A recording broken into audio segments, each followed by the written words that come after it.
Foley was also kidnapped in Libya 3 years ago. He was held then for more than 6 weeks.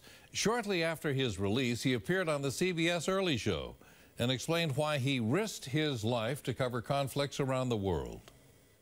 Well, we were going out to report on what was actually happening on the front lines. It's very important in this kind of war to see if what the rebels are saying they're doing is actually true. So it's important to go out there and confirm and to go back to report to our agencies.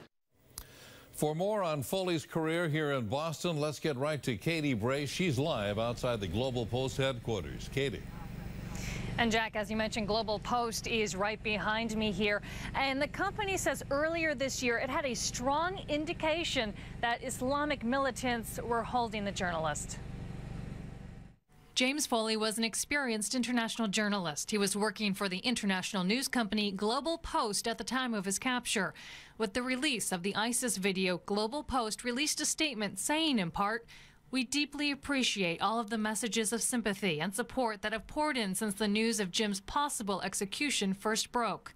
Since Foley's capture in northern Syria in 2012, the company says it has worked with his family on an international investigation to free him. It is unclear how he ended up held by ISIS. The video comes at a time when the U.S. has increased airstrikes against the Islamic militant group. Our political analyst John Keller has this to say. History suggests we'll have an impact of some kind on the evolution of our policies. The event is eerily similar to al-Qaeda's 2002 execution of Wall Street Journal reporter Daniel Pearl. That event had a lot to do with emerging U.S. foreign policy in that region. ISIS says it's holding another American journalist, and they threaten that his life depends on the United States' next move in Iraq. And one of the co-founders here says that James Foley was an experienced and fearless journalist who strongly believed in reporting from the front lines. Reporting live in Boston, Katie Brace, WBZ News. Jack, back to you.